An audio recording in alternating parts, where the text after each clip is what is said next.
right, so tonight's event is a follow-up to the panel discussion at the Winter Symposium that was last Saturday, January 29th, with Philip Yancey. The topic tonight is God, Science, and the Pandemic. And we're going to have a panel discussion, and we'll learn a little bit more about our panelists in a few minutes, but they are Dave Sibley, Mark Klein, and Christine David. Okay. So this is the North Star chapter of the American Scientific Affiliation, and I'm Christine Johnson. I'm the president of this chapter. I'm an advanced systems engineer at Honeywell Aerospace, and I'm working on a next generation navigation system for various aircraft, including the emerging urban air mobility market. The North Star chapter kicked off just about 1 year ago, and we meet quarterly and have had a couple of online meetings and a couple that have been in person. When it was kind of nice outside in the summer and the COVID numbers were lower. So at this time, the North Star chapter serves the lower portion of Minnesota, including the greater Twin Cities area, western Wisconsin, and eastern South Dakota. But of course, when we have online events, we can get people from anywhere. And with us today are the other chapter officers. Would you guys each take a moment to introduce yourselves? Sure. I'll just because I'm next on the list there. I'm Joanna Klein, and I'm a professor at the University of Northwestern, where I teach microbiology and genetics courses. And I guess that's all I really need to say about myself. Wade, I'll turn it over to you. Yeah, my name is Wade Nywert. I am a chemistry professor at Bethel University. I teach general chemistry, organic chemistry, inorganic chemistry, sort of whatever they throw at me. So yeah, happy to be here tonight. Thank you. Yeah, my name is Dale Gentry, and I am the conservation manager for Audubon, Minnesota. I have done a little bit of teaching. I'm still teaching adjunct at the University of Northwestern and was formerly with the university. And so my background is in ornithology and ecology. And I also have a little nonprofit organization called Disciple Science, where we help people connect with God through nature and talk about the intersection of science and faith. Thank you. So the ASA is the American Scientific Affiliation, and their unique mission is to integrate, communicate, and facilitate properly researched science and theology in service to the church and the scientific community. ASA members are confident that such a goal is not only possible, but necessary for an adequate understanding of God and nature. We believe that an honest and open study of both scripture and nature are mutually beneficial in developing a full understanding of human identity, relationships, and our environment. Additionally, the ASA is committed to advising churches and our society in how best to employ science and technology while preserving the integrity of God's creation. And this photo is a picture taken at the North Star chapter's birdwatching event in May. The ASA was founded in 1941 as an international network of Christians in the sciences. ASA has two wonderful publications, which I eagerly devour each quarter when they are issued. God and Nature magazine is an online publication with essays, poetry, photos, and more on the topic of science and faith. Perspectives on Science and the Christian Faith is a themed quarterly journal, which contains peer-reviewed articles on the current theme, plus a number of book reviews. Each year, the ASA has an annual meeting, and hopefully this summer we will be able to meet in person again. The ASA consists of approximately 4,000 members worldwide, with 25 local chapters in the United States and 11 in Canada, which are part of the Canadian Scientific and Christian Affiliation. Some of the local chapters are student chapters located on the campuses of various universities, and others serve a regional area. The ASA also includes affiliate groups for biology, engineering, geology, and Christian women in science. The ASA welcomes a wide diversity of scientific disciplines, including natural and social sciences, engineering, research and development, industry, medicine, and healthcare, theology and philosophy, and students. If you are interested in joining the organization, we would love for you to do so. You can learn more about the ASA Statement of Faith and requirements to become a full or associate or student member at asa3.org. As part of attending tonight's event, if you become a member between now and March 31st, you will receive a complimentary copy of Philip Yancey's latest book, Where the Light Fell, which contains his personal testimony. If anyone has questions about membership, please ask in the chat, or at the end, Dana will be available to answer them.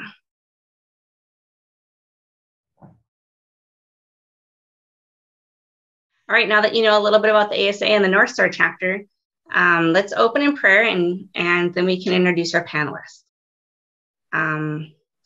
Joanna, would you like to lead us in prayer? Sure thing. Lord, we come before you tonight.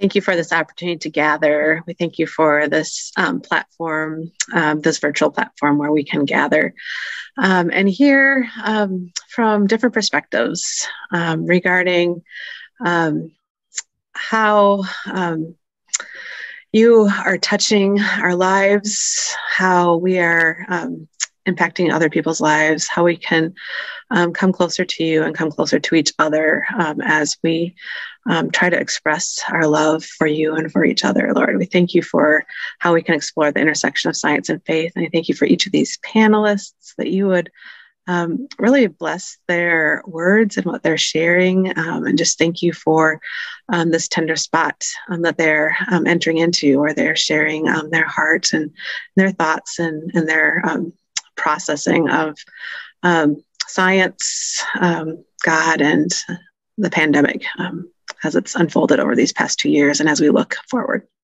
Lord, thank you, and we turn this time over to you now. Amen.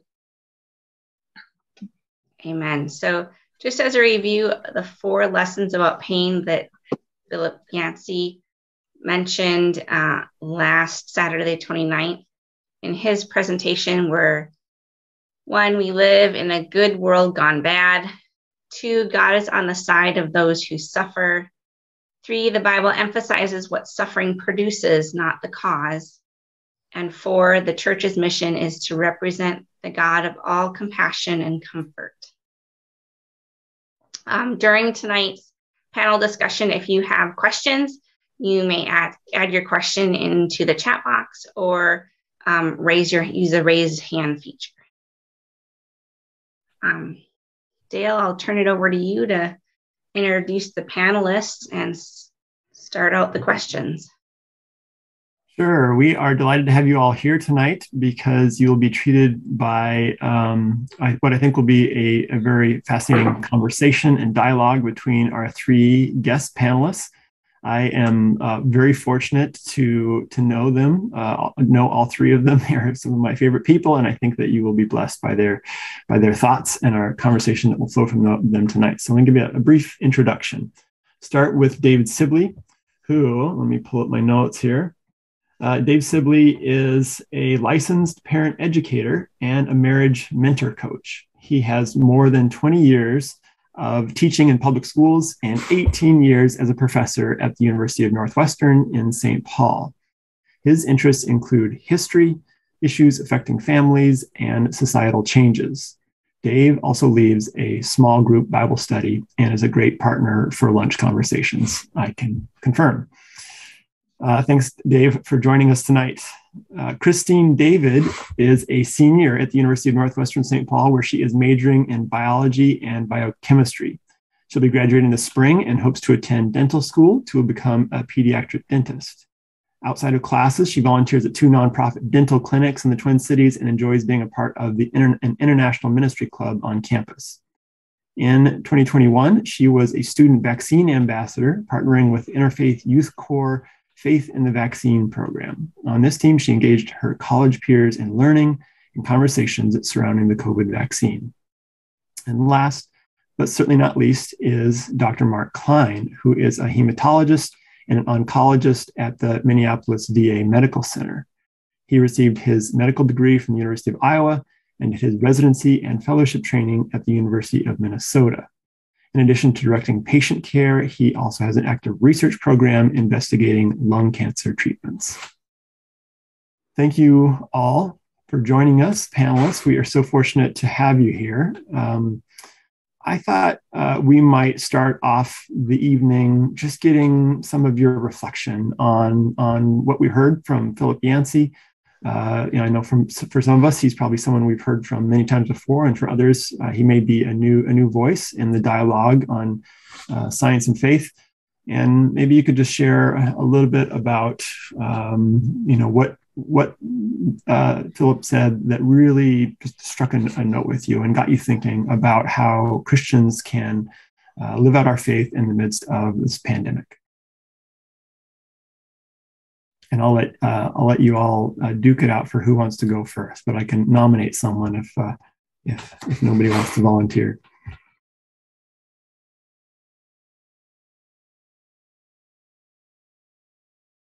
Dave, your mute is off, so I think you volunteered yourself. Can I nominate somebody else? Does that work? I had thought about this with regards to society before listening to the speaker on Saturday. And to me, the pandemic, in a lot of ways, was like a black light shining on society and brought up some things that have changed, certainly in my lifetime, and identified them as severe issues that are going on. I see a lack of respect for authority, which also morphed into not accepting the expertise of people who really should have been at the forefront of getting our information about what was going on during the pandemic. And I know that my son is a medical doctor, and he would post things about what needed to be done, and he'd have people out there debating with him who have no background in medical whatsoever, as if their opinion was as valid as his, and why should we believe him? So the erosion of expertise certainly was highlighted. Then the second thing to me was the divisions within society.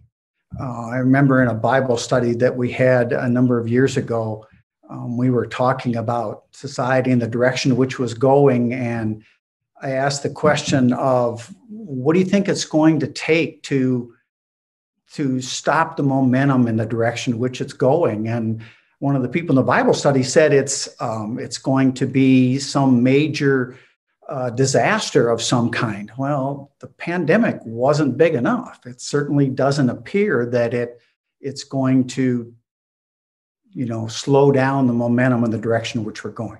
But what I liked about Yancey's talk was he really framed it as an opportunity for Christians to be different.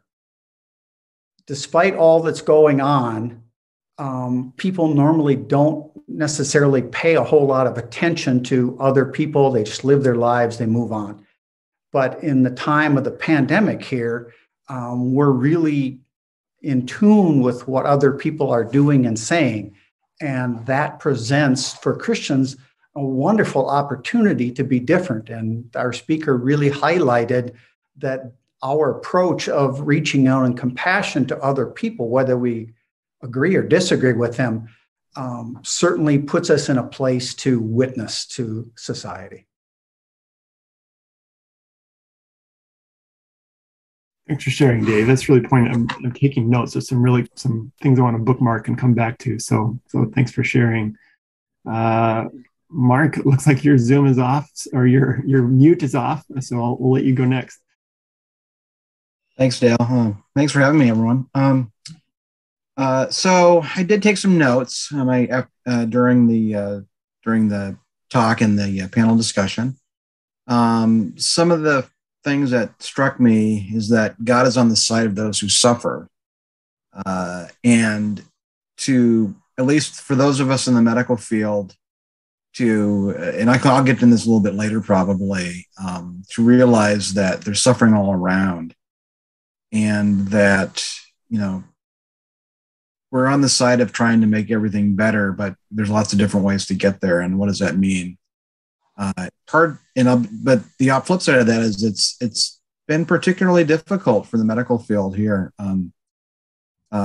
So I'm a physician, but I'm also I'm a physician scientist. So I do an awful lot of research, and the idea that so one of the things is in the pandemic that has struck me is that there's a lot of confusion around what to do, but I don't know why that's so confusing in some ways. Probably because I hang out. I'm the acting chief of our section, so I'm involved in a lot of the COVID response in the VA. So in hematology, there's an awful lot of clots, and so during the big surge last year, when around 20 to 2021, there's days where I would have basically go to the ICU and hang out with the ICU doctors and talk about all the different blood clots that had to be dealt with. And so I was involved in some publications in COVID, review articles and living synthesis. So there are ways to deal with and how we think about science and how we think about facts and synthesize the information and put that together. And that's I've never seen anyone really bring that up to the forefront very well about how we deal with controversy in medicine and in science. And that's not come up for some reason. But we do it all the time. We especially do it in oncology. So those are the things that, what makes good science and things like that. What I've seen out there's a lot of things that say what's good science, but, for those of us that have to get research grants and have to basically justify, what we want to do with the research money that's given to us and justify our papers, there's a process to go through that, and that's not made it to the forefront very well, I would say. The other thing that struck me is, I agreed with Philip Yancey very much, and then that, he was disappointed in Christians during the pandemic. I don't know if it's just Christians. I'm disappointed in a lot of things, but I would say that, one thing that struck me that I think about here is the quote that someone told me once is, "Never let a good crisis go to waste."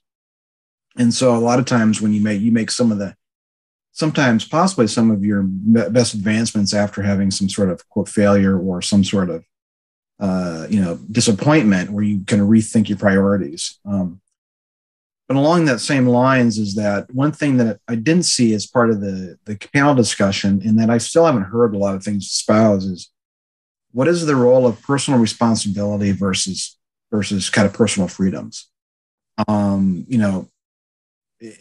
We hear a lot of, well, it's not going to hurt someone, my body is my responsibility and it's not going to affect anyone else. Someone who takes care of basically, in the oncology world, in oncology, I take care of immunocompromised people.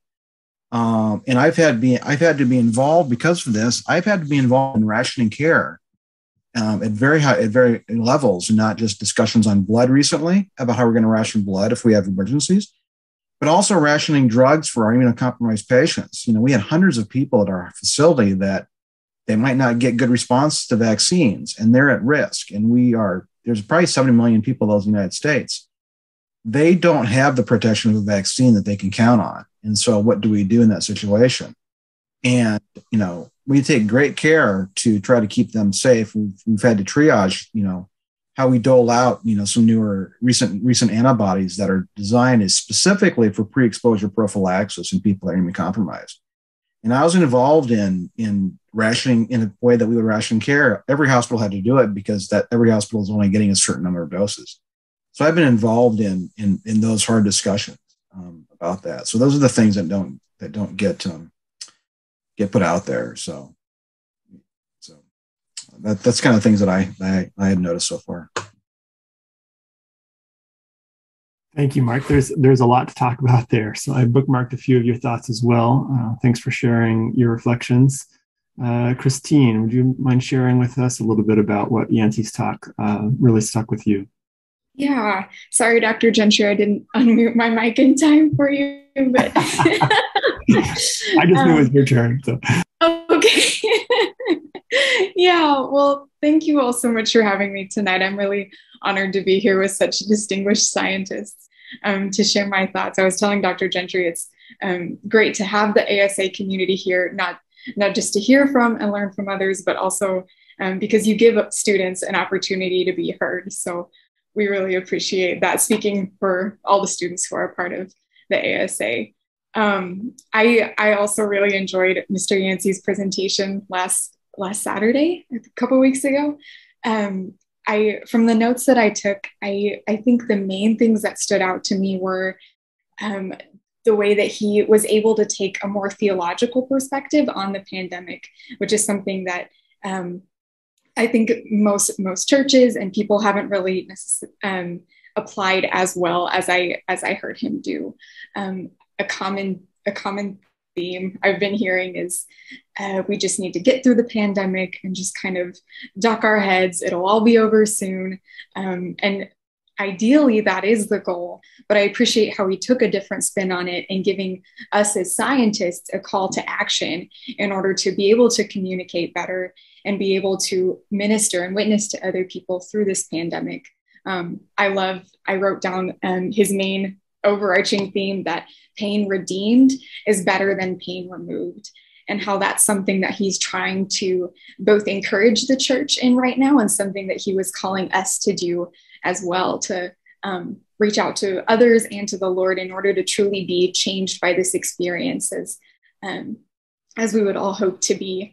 Along those lines, I liked how he brought up the C.S. Lewis analogy of how I think it's a direct C.S. Lewis quote, that pain is God's megaphone to a deaf world.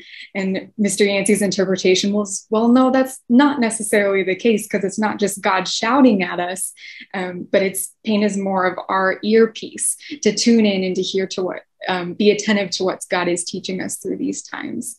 And so I appreciate the ability to look at that from a scientific perspective and be able to adjust our perspectives to what God could be doing and changing in our lives. Yeah, I don't think I think that's, yep. That's great. That's plenty. There's a lot there. I might just piggyback on that last point that you mentioned. I think when I think of Philip Yancey, what I know him most is from his writing on pain, and he talked quite a lot about that in his talk. I think that's what he has gained, and I'll say a more nuanced view that sometimes we say pain is bad, the absence of pain is good, and our lives and our theology is all about seeking a life without pain, and through his experience working with patients with leprosy and other ailments, he's come to see it not nearly quite that simple. And so I'd be interested to hear, Dave, Mark, Christine, how does our awareness of pain and maybe the awareness that it's actually important in some ways change the way we think about suffering that accompanies that pain, or change the way we just reflect on what it means to endure hard times, and how do we come along with our community as they are enduring pain and suffering? How do we talk to people about those things? There's a million questions and a million directions you could go with that, but Yancey's just so thoughtful on this area. I'd be interested to hear what you all took in that notion of how we have thought about pain theologically, and how we apply that in ministry.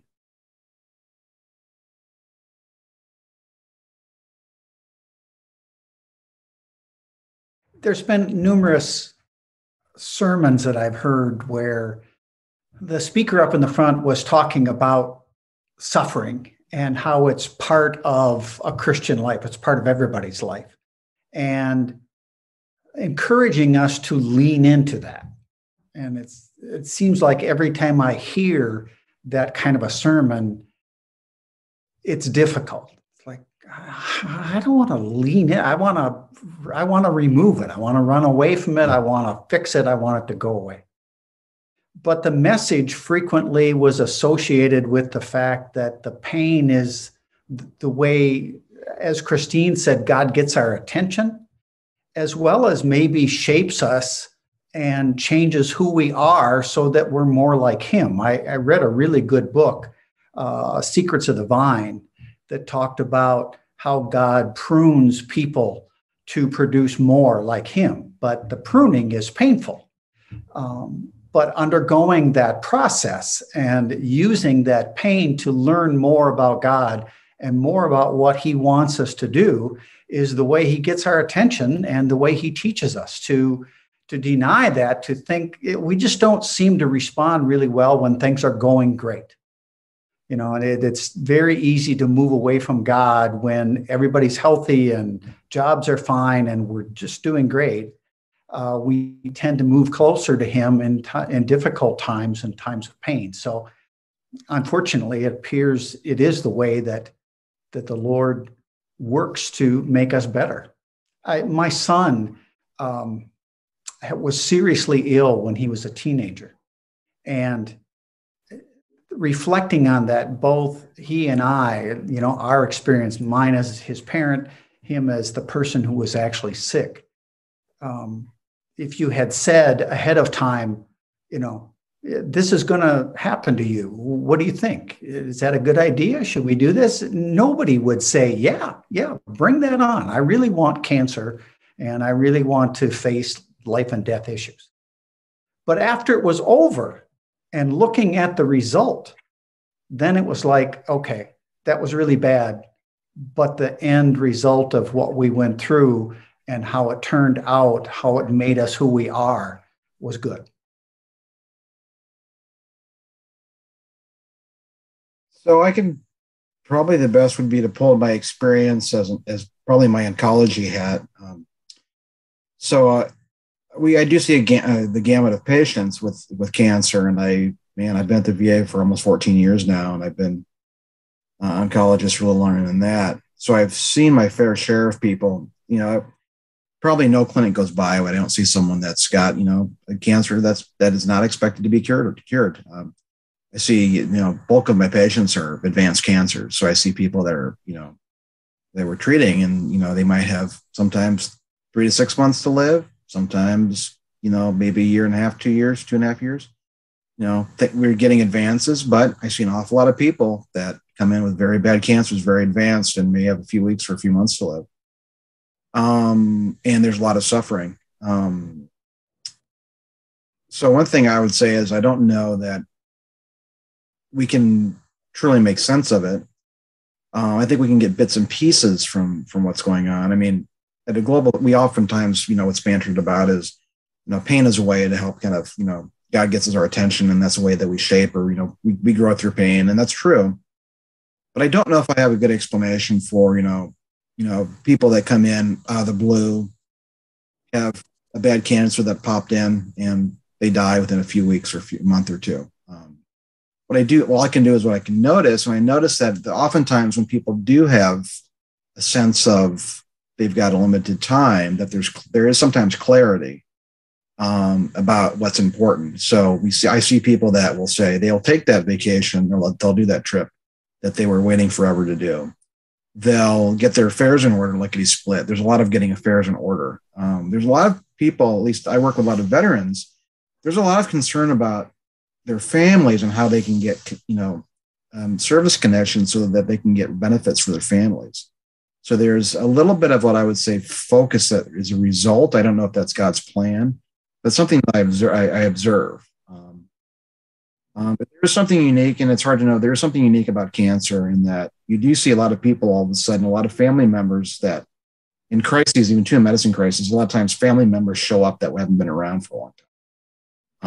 And you've got a lot of people very interested in their loved ones. So there is a focus there that I've noticed, or there's a, you know, so there's a result there, but I don't know if, you know, what God's plan is. I suspect that, you know, like in the book of Job, God knows his plan, but we don't know that plan. We have glimpses into what that plan is, but we can't know it for sure. That's what I would say, because it's hard to put together, you know, for like, you know, I've seen lots of people that, you know, why is this person all of a sudden well one day, they've got COVID the next day and they're dead 2 weeks later. That's happened thousands of times. Why? How can I make sense? I don't know if I can make sense of that. So, and it's easy, one thing that's hard to do is to not, in medicine, and we can get to this later, it's hard to look at someone, like I've seen a lot of people in the hospital recently that now most of the people, not all, but many of the people in the hospital now that are really sick from COVID are unvaccinated, without a doubt. Clearly, the consults I've gotten this last week are unvaccinated, the people that are doing poorly. Vaccinated people are not very common in the hospital. They occur, but they do much better.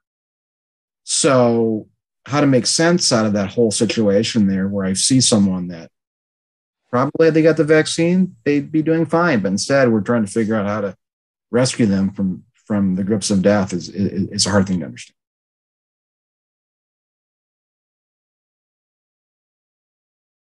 To add to that, I agree that we can't know what God's plan is for our pain. And it is hard and very difficult sometimes when you're in those situations where you're not sure what to do with what's been dealt to you. And you never really know that until you're in it. And so to go with the theme of the evening of cancer, my family actually had a battle with that just earlier this last year, with my mom being diagnosed with breast cancer early in August. And that was difficult, as it added to an already difficult season that we were in, not only with the pandemic, but my older sister starting her first year of med school, my little brother getting ready to graduate high school. It's never a good time to get cancer, in essence. And it made it especially difficult because her doctors were recommending that we try to keep her as contained as we could. Being immunocompromised, going through chemotherapy, they really did not want any danger of her getting COVID. So at that point, we were all already vaccinated, but then just to take extra parameters with social distancing and being sure that we were in safe environments with people who also were social distanced or wearing masks and whatnot. But I know just from my own family's personal experience that we would all say with confidence that we love the Lord so much more now coming out of that trial than we did going in. And that's the best you can ask for. We're not guaranteed a life without suffering. We're not guaranteed to never have grief, but we do learn more about God's heart through those experiences. And Mr. Yancey even alluded to this in his presentation when he was saying that anytime he's walking through pain with a family, he always tells them, if you're grieving, God is there with you, grieving more. And so I think it's good for us to be able to acknowledge that as we're walking with other people through pain, to be able to grieve with them and approach trials from a point of grace and understanding God's desired will, apart from his determined will that bad things do happen to us and we will suffer, but that's not his desire for us. And he wants to see us healed. We don't have answers for why that doesn't always happen, but being there to grieve with those when it doesn't. Yeah, thank you for sharing that. I'm so sorry to hear about your mom, Christine. I hope that she is doing better. Sounds like maybe she's in a path towards recovery. What a difficult trial to endure in the midst of the pandemic. That makes me think, Dave, you talked about how Yancey talked about the pandemic as an opportunity for Christians to be different. And what we know about Scripture reflecting on how God relates to those who are suffering. And so I think this dovetails with many people talking about the disappointment that we've seen from our own Christian brothers and sisters and our culture about how we've responded to the pandemic. And I wonder if you all wouldn't mind being willing to share your thoughts. I'll have to share, but those of you that are interested in sharing your thoughts about how we should be different, but how do we respond when our brothers and sisters in Christ, when the people in our community are maybe responding in ways that are less than helpful, less than Christ-like? How do we deal with the tensions around how to best respond in a Christ-like manner? Again, lots of questions there, but yeah, please share your thoughts about how Christians could be different and how we deal with the tensions around disagreements over how to be different.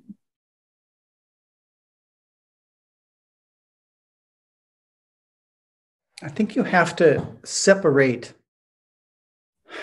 how we react to other people, other Christians in particular, with their response to things like masks and vaccines, from the task of really trying to help them understand and make good decisions for themselves and others moving forward.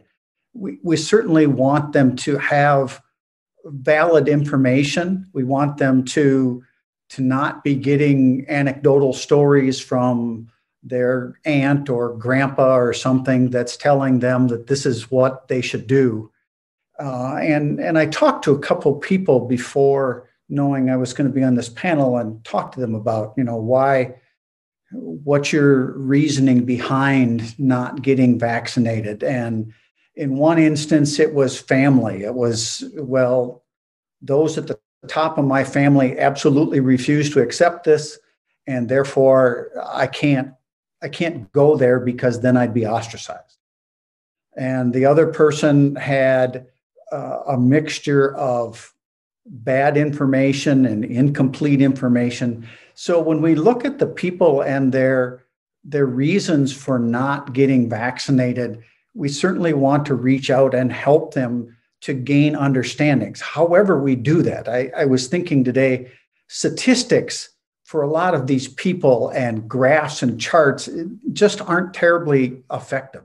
They don't respond real well to that. That's not what they use a lot in making decisions in their lives. So throwing a bunch of statistics at them doesn't really help. But I did read about a writer who was making a comment about how he would go about reaching people who are uncertain about vaccinations. And his was more along the lines of telling the stories of the people who had gotten sick, the people who didn't think it was real, and then someone in their family got it and was seriously ill or passed away, and have them tell the stories, because that would be real to the people who are uncertain what to do. Now I lost my train of thought. The other aspect of it, our response to them. We want to help educate them. We want them to move in the direction that's going to be good for them and good for their families and so on. But our response to them has to mimic Jesus. He didn't come down hard on people who sinned or were ignorant or any of those things. I mean, if you look at the Bible passages and you read about Christ, his reaching out to people who were behaving poorly was always one of compassion, with the exception of the Pharisees, who were attempting to pull everybody in the wrong direction. So I really think as Christians, we need to think about our response to those people, telling them, well, your behavior isn't Christian-like. How can you not get vaccinated? You're not putting other people first. And I've had those thoughts. I've run across those in my own head, thinking, well, why aren't they doing that? Haven't they read Philippians chapter 2? What's wrong with those people? But really, let's face it, that's not what Christ did, and it's not going to be effective in changing their minds. So reaching out in compassion, reaching out and accepting that for many of them, they're not sure. Some of them are afraid. Some of them are just not sure what they should do. There's so much misinformation out there that they're almost paralyzed about making a choice, and not getting vaccinated is a choice, but it's a choice that they arrive at by just not making any other decision. So really, I think Yancey pointed that out well, that our response to them is to be one of compassion and not judgmental.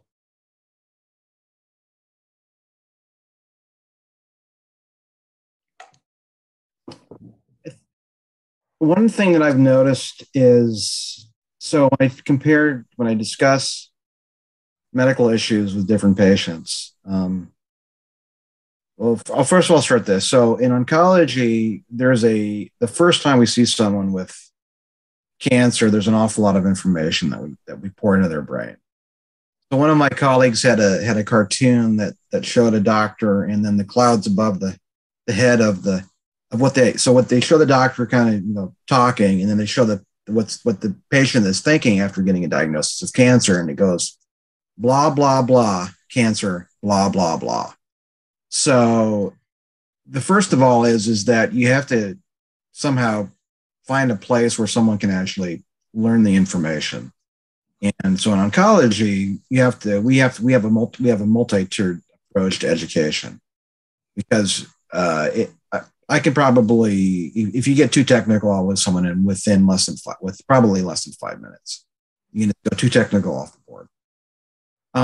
So you have to. One thing is that doing education. Sometimes some people get it, some people don't. People are at different spots. They learn at different levels, and what a lot of times people have. I think there's probably there's groups of people that are in different areas of what they're thinking. There are some people that if more education help them, will be swayed. Other people more stories. But one thing is that we really don't know. There's not a good science around. I mean, if we look at the science, there's not a good science around decision making. Francis Collins, after he recently retired as head of NIH, probably said his biggest regret was, retrospectively, that he didn't spend more time doing funding, advocating for funding research and decision making, because that's a big thing in medicine. The closest that I can think of is that there is a research around for people that because I'm involved in clinical trials. So there is, when I go through someone and discuss a clinical trial, I have lots of trials in cancer. We talk about, why should you go on this trial? Because a lot of times we have trials that are randomizing half the people to the standard of care and half the people usually to the standard of care plus a new drug. And they'll be like, well, I don't want to do that. I just want the experimental drug. And so there is a science around trying to discuss what clinical equipoise is, why this makes sense to consider, and the going around that. And when you apply certain techniques to discussing clinical equipoise, you do see higher rates of people accepting clinical trials. But that being said, there's a lot of literacy issues too. I mean, I've had to spend time discussing what random means. What does it mean to randomize? That there are various concepts, and it's very challenging to discuss high levels of high levels of science to folks. That being said, I think there's a lot of skepticism around science. And, a lot of times, it used to be, they say, talk to doctor. Well, I haven't come across, some people will come to us looking for letters not to get vaccinated. I'm like, well, I haven't ever provided a letter not to get vaccinated, because essentially there's almost no indications not to get vaccinated. Maybe if you're allergic to polyethylene glycol, that might be one, but essentially there's almost none. And so, especially for people with certain common conditions, where actually the vaccine has been shown to be more beneficial than getting COVID. So, what's one of the challenges is getting educating people. And a lot of times, they're right. Most people, a lot of people don't find data useful. You have to find different ways to educate them. But one thing is that authority of science. I mean, if you can separate, there is a lot of information with regard to. If you take a look at there are pockets in medicine that that are, I would say, that are more main. In medicine, there's the disinformation that's out there. That's being in the know in the physician scientist or clinician scientist field. Those folks are in the minority, and there's a reason why they're in the minority. And it's not because they're got these brilliant ideas. It's because in medicine there's peer, in science there's peer review, and trying to get across that when we do guidelines in oncology, you have a panel of people that are discussing this and putting out, and that's their vote. And that's the same thing with guidelines around COVID and things like that. But for some reason, we've not been able to move that, peer review over to to the public, and that's been probably one of the biggest barriers.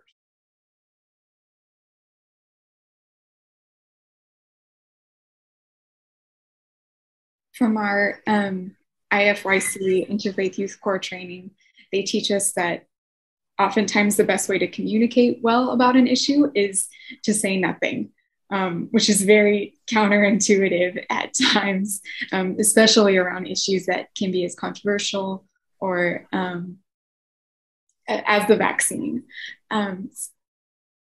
But the goal of being a good listener in those conversations is to build a relationship between two individuals that's based on trust. So that for us as vaccine ambassadors, we could gradually get to know more about the person, why they've chosen not to get vaccinated, maybe ask questions for them that help them maybe understand more of their own reasons why, and then be able to either point them in another direction or help them get a little bit more information on where their, I don't know if biases is the right word, but if where their viewpoints may be lacking in some information or lacking in some scientific background.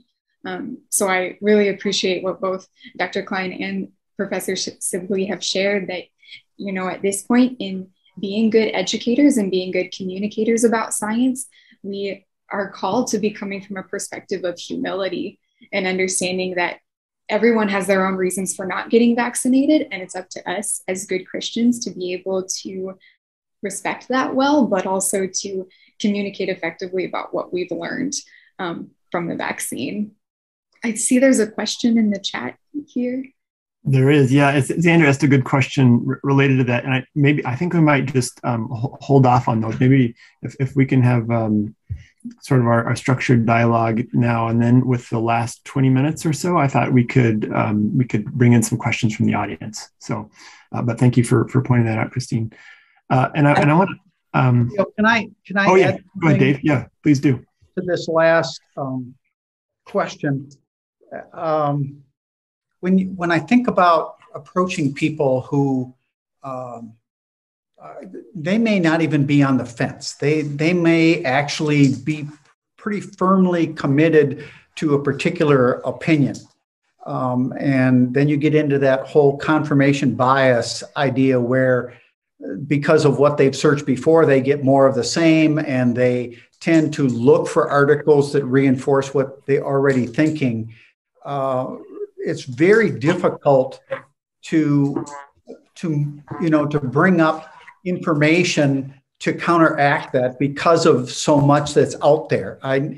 My son told me a story one time that was very frustrating to him. He got a post when he was talking about the need to wear masks early on before the vaccine came out. And he had someone who pulled up an article from February of 2020 urging people not to buy masks. Well, it had been written because there was a shortage of masks, and they wanted the masks to be reserved for the medical community and the first responders. So they were telling people, don't go out and buy up all of those masks because we really need them for other people. Well, this was, 14 months after that, and this person was posting this as a reason for not buying and wearing masks. And when my son pointed out, that's not what that article is about, could not convince this person. And I see an analogy there to trying to convince someone to accept Jesus as their Lord and Savior. They have preconceived ideas. They read things that back up their own bias. And it's very difficult to talk them into an acceptance of Christ. But if you develop a relationship with them, if they see you as being different than other people, all of a sudden they're a lot more interested in what you have to say. And I think that applies here as well. If you don't come down and jump down their throat about choices that they're making or whatever, and they realize other people have done that, but you're not doing that, it's that question of why are you different comes up. And opportunities to share then are manifested out of that. Yeah, that highlights, and actually this whole experience of the pandemic highlights an issue that those of us that have been wrestling with the intersection of science and faith for a long time have dealt with, right? Which is how do we discern good information from bad information, and that leads to that question that Mark asked in his opening comments. How do we know what is good science? And so, Mark, maybe you could talk to us a little bit about your field, although I think all of us with interests in science and background in science can comment to this.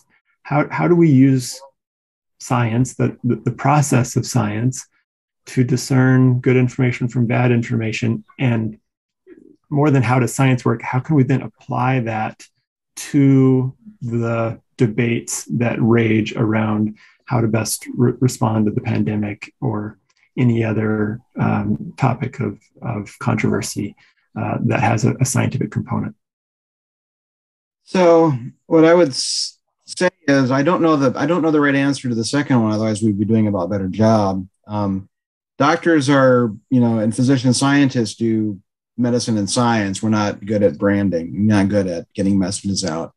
And so that's probably a big area. That's why Francis Collins had that regret, because there isn't really about decision making. Anyway, so in medicine, so we all know in science, you have to be able to conduct some sort of study or experiment where you can disprove the null hypothesis, basically. So you can never prove that, you have to disprove it.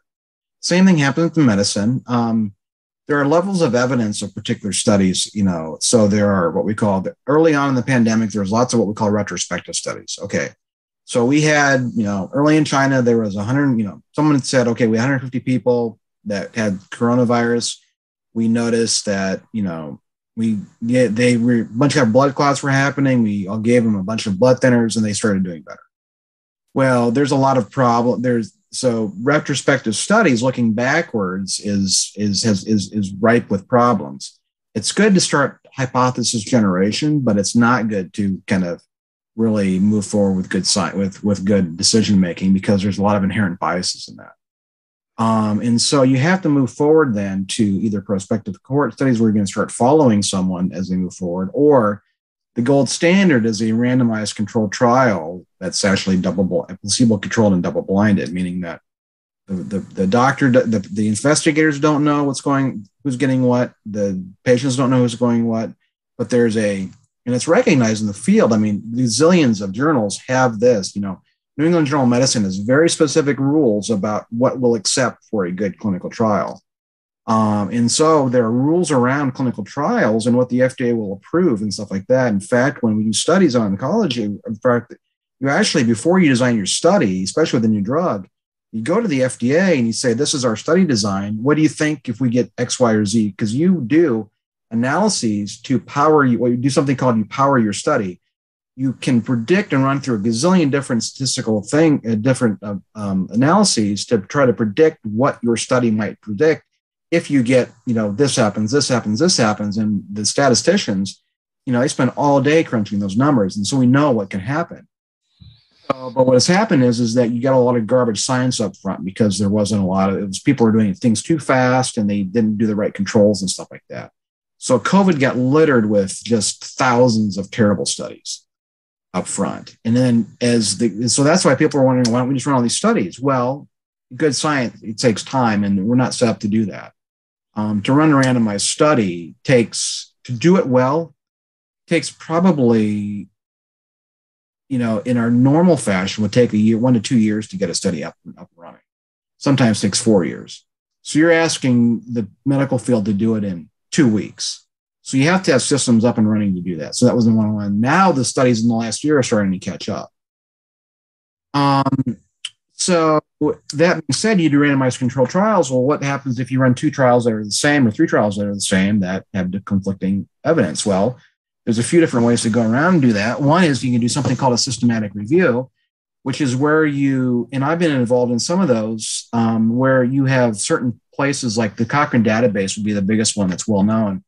But the NIH and the VA have their own what we call evidence-based synthesis programs, where you get a large group of people and you do a widespread literature review. I'm a consultant on long COVID COVID symptoms as a hematologist for one that's come out of our VA. We have a living synthesis that gets out every 3 months, and we update the data every 3 months. Now, early on, we had a hard time getting some of that published. We can publish in the VA, then also publish it elsewhere. They're like, yeah, we understand, we were going to publish it, in a very high level journal. And they're like, we can't do this because, we understand that what you're trying to do, but the studies are garbage. So we had to go, then time goes on, the studies start to get better. So you can do that. And then you have rules of the game, which is how you can do searches, in the literature. And then you say, this is how we agree on that. We are going to judge this particular study X, Y, or Z. And that's going to be considered a good study. So you can put levels of high, medium, and low evidence in there. And there's rules for this. And there's certainly things like that. And the other thing you can do is actually, if they're similar enough, you can do something called a meta-analyses, which is probably the gold standard. Meaning you take multiple studies and then pull them together and then redo the stats. So an example would be, if people are taking, just an example, ivermectin, for example. So when you take a look at it, someone will point to there's one study out there that's positive. Well, if you actually take a look at the global literature, you realize that there's actually 13 or 14 studies that are negative, and that one positive study actually is considered to be possibly fraudulent. So when you take a look at that, if you cherry pick the data out because you're trying to support one thing, that's different. But if you're actually looking at the constellation and synthesis of the information, that's much different. So I've been involved in evidence-based synthesis for the VA, with the VA on COVID, and another one at the university with NIH. And I'm also on some national committees in the VA on, developing pathways. And these things get discussed in panels of like 10 to 20 people. And so you have to take a look at who's all working together, and, it's hard to, and see where they are. We don't, most of the time when working, it's part of your job there, you don't get anything extra for that too. So people are going through and spending hours of time on that. The likelihood, that they're going to have bias, that you always have to worry about bias in medicine and science, but the likelihood that you're going to have bias, we know that if you're not getting, particularly paid for something like that, the bias levels can be down, as opposed to take a look at someone, getting potentially paid, or are they on a news program, and they're probably getting paid to comment on the news program. Yep. So they're going to be paid to be an echo chamber because they're getting probably paid to be entertainment for their particular, viewers. So we've got very strict standards in medicine and science. How can we take those ideas, right? Maybe not the double-blind randomized studies, but the philosophy that underlies those standards that we use, and apply it to the average person who's looking for good information about whether they should get vaccinated or wear a mask. And I'll open this up because I think that we struggle with that, right? That people hold on to ideas that are maybe falsifiable, and they're unwilling to hear otherwise once they grab onto something. How do we get better about discerning what's good information from bad? Well, I've got two thoughts on that. One, certainly, and I think Mark was alluding to this, scientists need to do a better job of informing the public what scientific research is really all about, and how detailed it is, and all of the precautions in place to make sure that you arrive at a real response, and you duplicate these studies so that you can see, how can we prove it in other circumstances and stuff, so that people really see that it's a very arduous process to arrive at some, a vaccine or some treatment of some kind. I know that in my lifetime, science, from a societal standpoint, especially connected to selling of products and so forth, has been corrupted to the point where, instead of starting with the null hypothesis and attempting to prove that wrong, they start with, what is it we want to prove? And let's work backwards from that to design a study that's going to prove what we already want to say. And an example of that would be in the 60s and 70s when divorce rates in the US were skyrocketing as marriages just seemed to, the societal restrictions on being divorced kind of disappeared. And people were getting, well, they wanted to show that getting divorced wasn't harmful to children. And so they ran a bunch of studies where that was their goal, to show that coming from a divorced family will not have any long-term effects on the kids. Well, they followed those kids further along the path and discovered that much of that research was bogus. There were negative effects on the kids when they really studied them down the line. So part of it is because science has been corrupted and scientists don't necessarily do a good job of informing the public of what real science is supposed to look like. And some of these other things, as Mark said, they get on TV and start saying something that isn't scientific, and there's no recall for that. There's nobody saying, wait a minute, that's not exactly right. So there's attacks from the outside. As far as what we should do, I go back to what I said at the beginning. I'm not a medical expert. Okay, that's definitely not my field. But as a Christian, if I'm put in a position where I kind of have a platform and people want to know what I think, like this, as a Christian, I should be willing to come out and say, you know, I don't know about the medicine. I've read this and I've read that and so on, but I need to trust the experts. I need to say those people are doing the medical work, they're doing the research. This is the best that they think we can come up with right now. And I need to trust them and publicly state that. As a Christian, I'm going to trust the experts. I know that in the era of the civil rights, it was the Christians frequently that spoke against what was commonly accepted in society and said, you know, this is what our leaders are telling us we need to do. We need to accept and make changes in our society so that it's more equal and minorities are more accepted. And as a Christian, I'm going to take that stance and I'm going to support what the experts are telling us to do. I really think that's a place where we could be different. I'm not an expert there, but I'm going to accept what the experts are telling us, and that's what I'm going to do.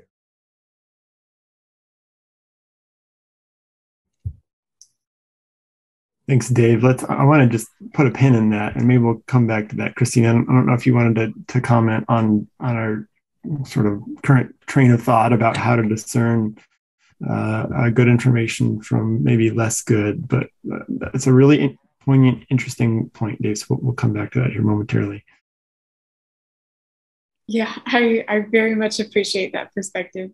What I can add to this conversation is just from a student's point of view, there has been a lot of information from a lot of different areas coming up throughout this last year. And I mean, I'm almost done with my biochem bachelor's degree, so I have very minimal knowledge of how to discern it all.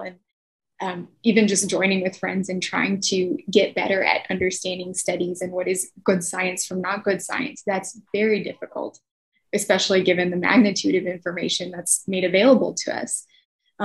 So I think being able to have good, credible sources that are trustworthy is outstanding. And I appreciate Professor Sibley. Is it Dr. Sibley or Professor Sibley? I don't. Well, whenever I call myself Dr. Sibley, I've got friends that laugh and just shake their head. You're not a doctor. What are you kidding? That's all right. I can call you Dr. Sibley. But I do appreciate the ability to recognize expertise when we can see it. As of now, my personal favorite is the CDC and the NIH resources for how science is streamlined into those mass amounts of information are organized well there and made readily available and accessible. I know that is difficult for a lot of people because the government is not always necessarily trustworthy. And so it is hard to understand the science from the politics in those areas. And it's good for me personally, and in conversations that I've been having as an ambassador and even with patients at the dental clinics where I work, talking about separating our political space from our science space, and our familial biases from our, knowledgeable perspectives from what we can approach. So, just being able to discern well from an unbiased perspective is hard, but is very important to do now. So. Yeah, I think that some of this, at the heart of this, it is getting at who do you trust, because you can find information from just about anywhere, and who do you trust? And I think that's a very difficult thing. And as Dave said, we want to trust the experts, and that's great wisdom. But I think we've also seen people that have found they pick and choose their experts, right? And then they find experts that agree with them, and then they trust those experts. And maybe we might question whether they are honestly experts. So I think we're always going to encounter people that are maybe holding on to information that we might disagree with. And I wonder if we can wrap up at least this phase before we go into questions from listeners about how to have dialogue with people with whom you disagree, because that's going to be a product of the pandemic. It's going to be a product of being a Christian who's interested in science. We are going to interface with people with whom we have a difference of opinion. And I wonder if we can talk about either how to do that well, or maybe even stories, speaking of stories, of people that you've seen do that exceptionally well. What are your thoughts about a best approach to dealing with people with whom you disagree about best approaches?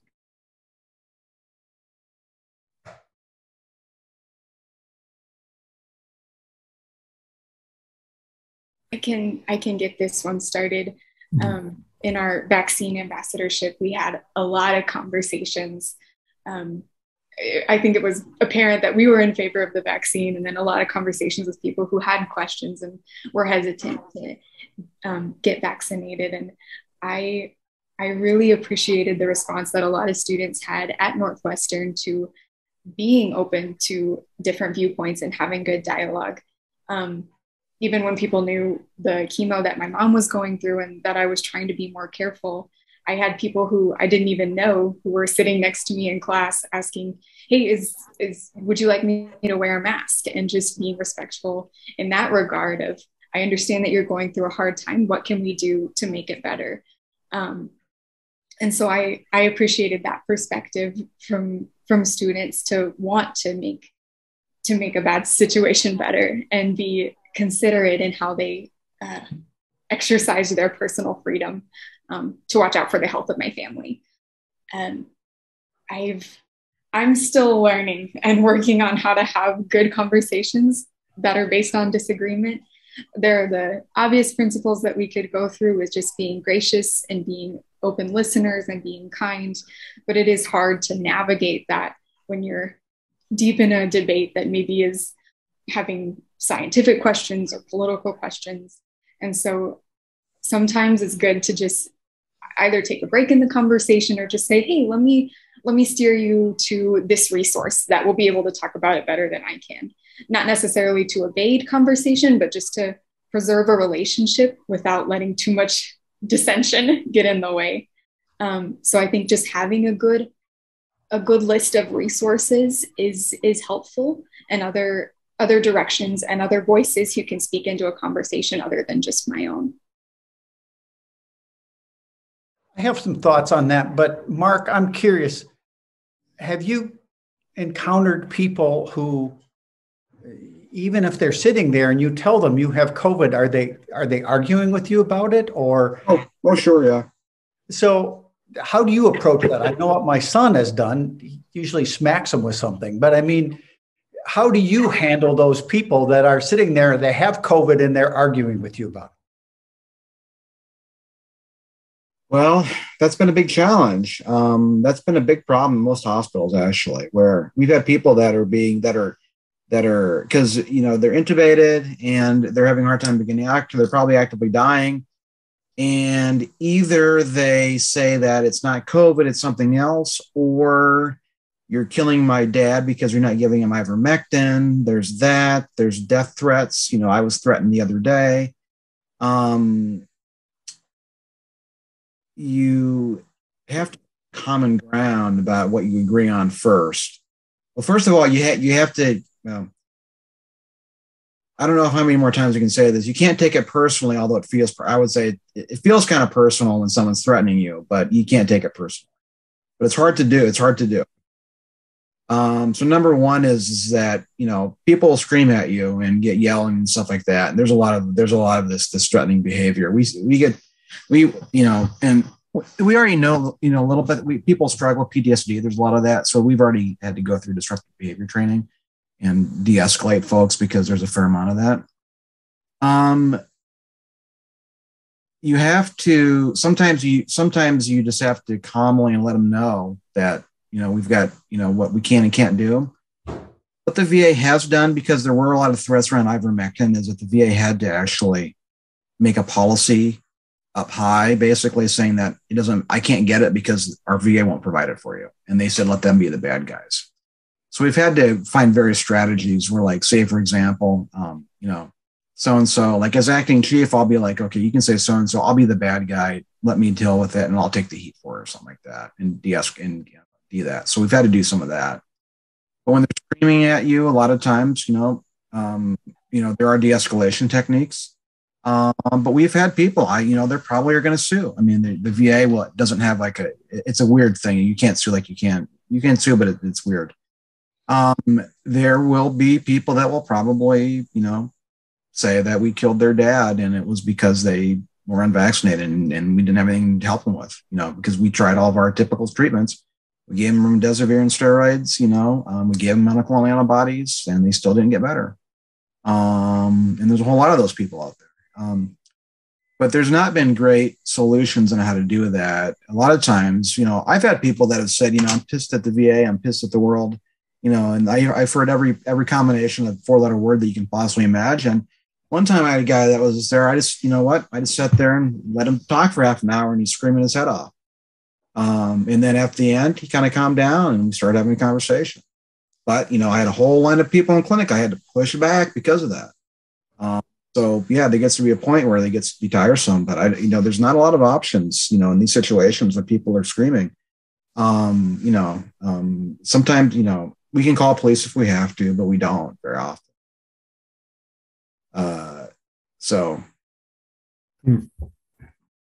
Well, when you asked, how to deal with people who disagree with you, I think there's probably 3 groups in society, and I wouldn't even begin to take a guess at the percentages of them. But there's a group in society that, Christian or non-Christian, the doctors say do this, the expertise at the CDC says do this, and they do it. It's like, I don't question that. Those people know what they're doing. I'll do what they say.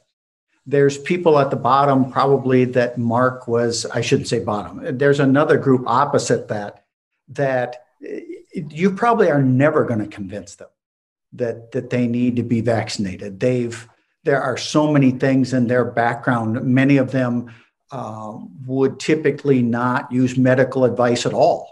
They may have heart disease. They may have diabetes. They don't take medications. They just want none of that. That's like, nothing you can say is going to convince me.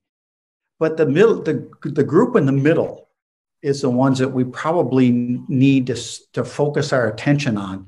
And I know that under certain circumstances, especially if you reach a point where you can have a dialogue with this person, the screaming, yelling isn't there, but you actually can talk back and forth. If their logic is actually faulty, then just asking questions and letting them walk down that path until they figure out my logic is faulty. And I saw a reporter do that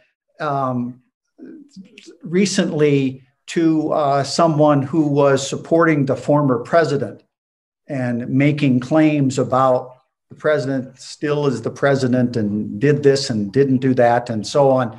And this reporter just continued to ask a series of questions until it finally dawned on the man that the statement that he had made couldn't fit with the last statement he made. The two of them contradicted each other. And you could see it in his eyes. It was like, oh, And I think that that's really what's necessary to convince people who disagree with what we're saying is you've got to help them arrive at the decision themselves. You can't make it for them. They have to figure it out. They have to walk down that path. And if you can ask a series of questions, if you're good at that, that lead them to the faulty conclusions that there or the faulty information that they're basing their actions on, then they may change their mind because they figured it out. You're a seasoned educator, Dave, and it's showing through. That's great. That's great insight. I'll just say, from a different world, I've spent much of my career talking to people about environmental issues and climate, and in those cases, thinking about which expert you're going to point them to, it helps to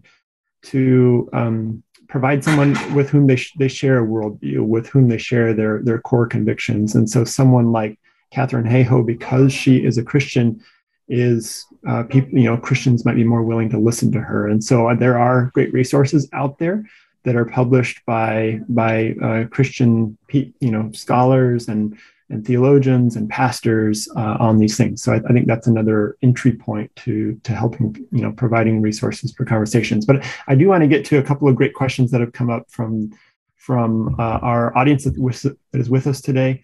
Xander asked an important one, I think. He said that, a lot of this conversation is around basically swaying people, convincing people to get vaccinated and to be educated. And he asks, is that what we are called to as Christians? Does God speak to whether we should be vaccinated or not? Is that our Christian commitment to basically coerce people into vaccination? I think that's a fair question that we ought to address. I don't know if any of you would like to respond to that.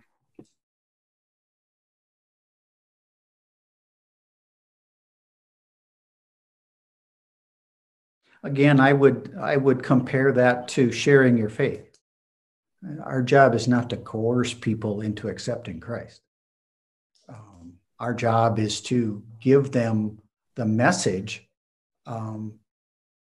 about the gospel and centered around what Jesus emphasized so much was the fact that he loved us so much that he was willing to die for us. And therefore, his actions were based on what he knew was the best for us. If we're trying to convince people to get vaccinated or to wear masks, and it doesn't come from a heart of, this would be best for you, I don't think it comes across as genuine. If we're doing this because I want this pandemic to stop so I can, go to concerts and I can go back to having, eat at this restaurant, and I wish you people would get vaccinated so I could go back to my life, you're not going to convince a whole lot of people that way. That's insincere, and it's not really basing it on what's good for them. But if our heart is, we want what's best for them, we want them to accept Christ because we know that's the best thing for them. In terms of their medical health in a pandemic, we really want them to get vaccinated because we know that's the best for them. Is that our job as Christians? No, our job is to love them. But certainly, if they are walking down the wrong path in any of the different aspects of or experiences of their life, we as Christians are supposed to try and help them realize what's the best way to go. We shouldn't be taking the approach that, oh, that's their problem. They shouldn't be doing, gambling like that's not a good idea, but I guess that's their problem. I'm not going to worry about that. I guess I feel that the approach to talking to them about the vaccine is the same thing. We want what's best for them. And if that comes through in a sense of our love and compassion for them from Christ, that will be more effective.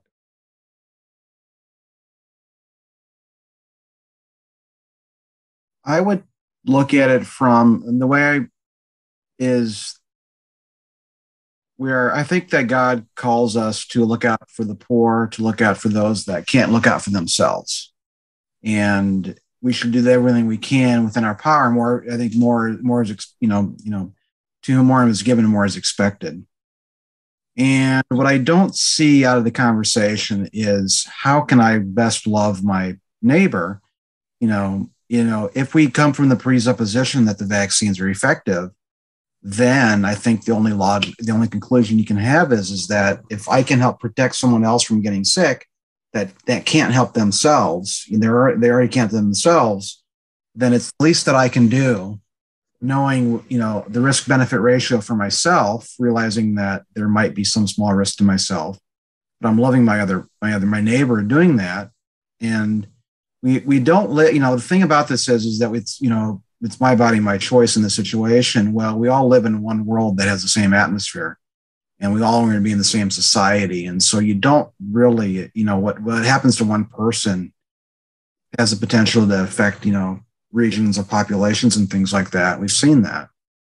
So but people don't want to be told what to do. I think that's a fundamental thing, is a lot of it, there's a politicization of being told what to do by, these bureaucrat autocrats. And, there's this assumption that, I don't know, for some reason, there's some thought that, people are, like Dr. Fauci and Dr. Collins and CDC are trying to get people to follow some sort of agenda where, they just really want everything to just get better so we can get back to kind of some semblance of normality or some semblance of getting back together. And there's this block there and I just don't, it's hard to know. It seems to me that we're putting personal freedom above loving our neighbors. And I find that very sad.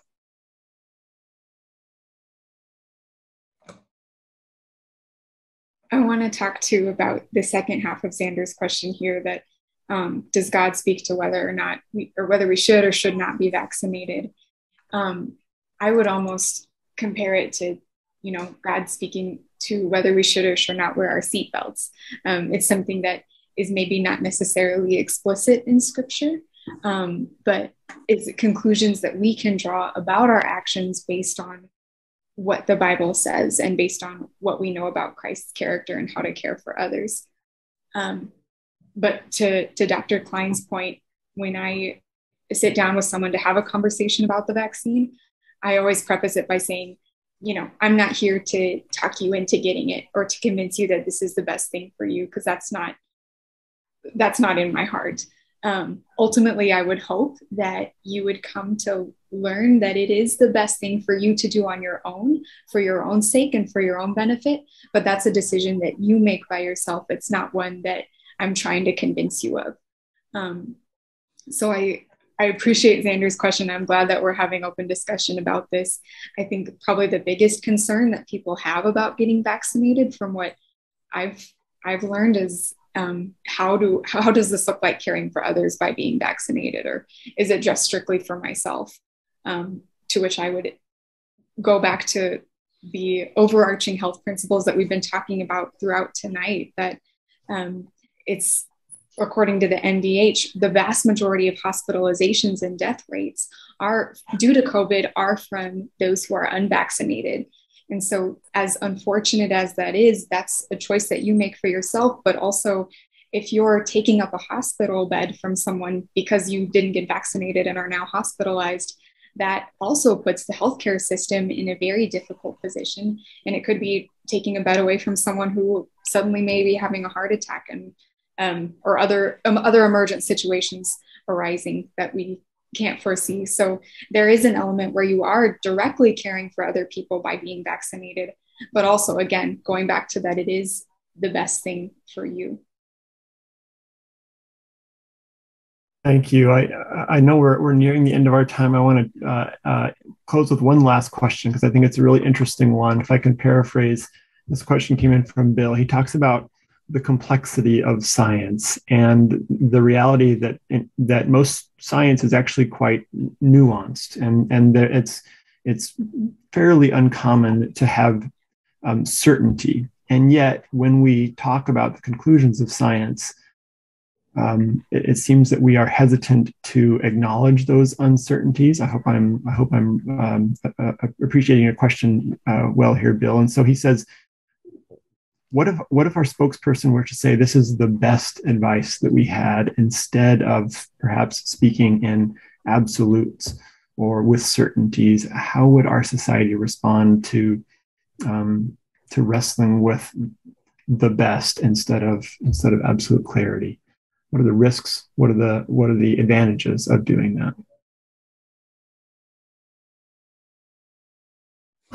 I think people struggle with that because they want a definitive answer. Mm-hmm. And I know that if you watch studies of any kind, social science or medicine or any kind of study, being discussed on the news channels, they frequently make it sound like an absolute cause and effect. A happens, B happens.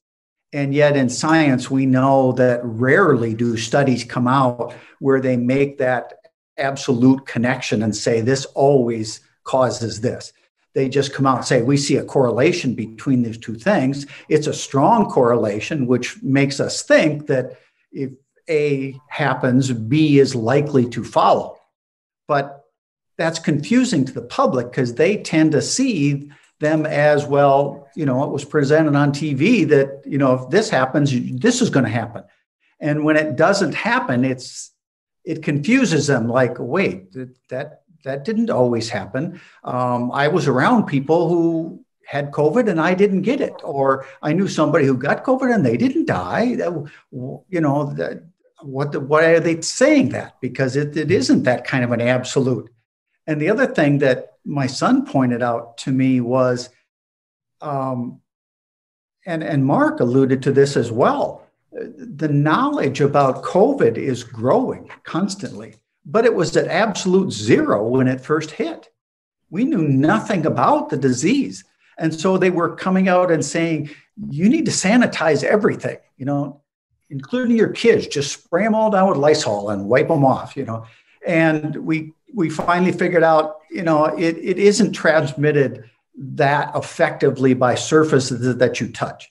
It's much more of an airborne disease, which is why the mask is better. Sure, it's a good idea to use hand sanitizer and so forth, but they didn't know that at first. And so as their knowledge seemed to increase and things changed over time, people were confused, like, wait, you said this before and now you're saying this. And I think that's part of what science needs to communicate to people is, one, studies rarely get an absolute A causes B. And secondly, our knowledge is always growing and changing. And so at this point in time, this is the best advice we have. But 6 months from now, we may know something different and it may change that. And that's the way science works, so that everybody understands it's not an absolute. So I think one thing that gets caught up that's hard, that probably is what is the process of medical research? Medical research is driven by, not generally by big sweeping, ideas that come from on high on down. You've got a community of thousands of people that have all their own ideas that get funding to push their ideas, and then data comes out and then they get put together. So and all these people are working, generally, there's a reason they consider a full week at the University of Minnesota a 60-hour week, because that's the expectation. So everyone has got their own little niche of area. And basically what happens is that funding agencies, they don't usually go in there. NIH does not say, okay, we're going to focus on medical communication.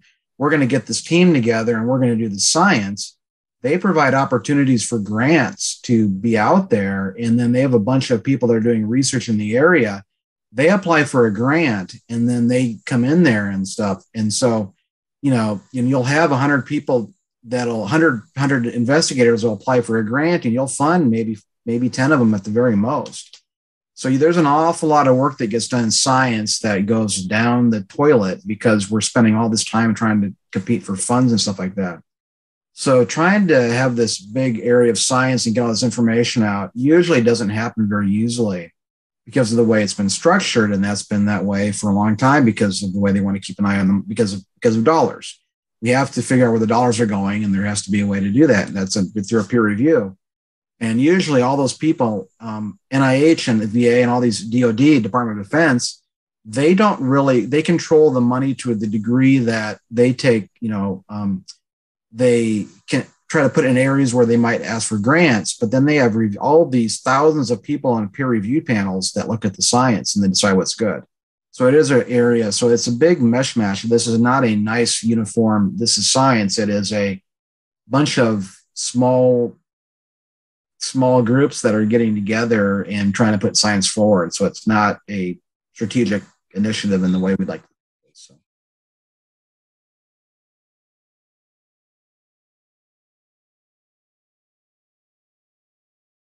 Great. Well, thanks, everybody. Or Christine, I don't want to cut you off. Are you? Oh, good. Okay. I think that's a good time to wrap it up. We're running low on time. I want to close us with a word of prayer, and then I'm going to turn it over to Christine. Lord God, we are grateful for this opportunity to get together as people who want to live like you, to be apprentices in the ways of Jesus, Lord, in your love and grace and wisdom and kindness, and spread that around the world, Lord. And so I just pray that that you would help each of us to humbly pursue you with all that we are, Lord, and that we would allow these conversations, these important conversations, Lord, to guide us into your paths of wisdom, Lord. Help us to enter into conversations with our neighbors that arise from this with grace and kindness. Help us to be good listeners, Lord, and help us to just reflect your compassionate love for this world. Lord, I'm grateful for the ASA and for this community in Minnesota and the region, Lord, as we seek you with all that we are, Lord, that we would use science to guide and inform our understanding of how to love each other well, and Lord, that we would learn to live and work and walk and talk in a way that values knowledge and wisdom integrated with faith and love to be Christ-like in our lives. So we're grateful, Lord, for this time, for this community, and for the ASA, and for your love. In Jesus' name, amen. Well, thank you, everyone, for joining us tonight. We appreciate your time and the wonderful discussion. And if you have additional questions, maybe a couple of us can hang on a little bit longer.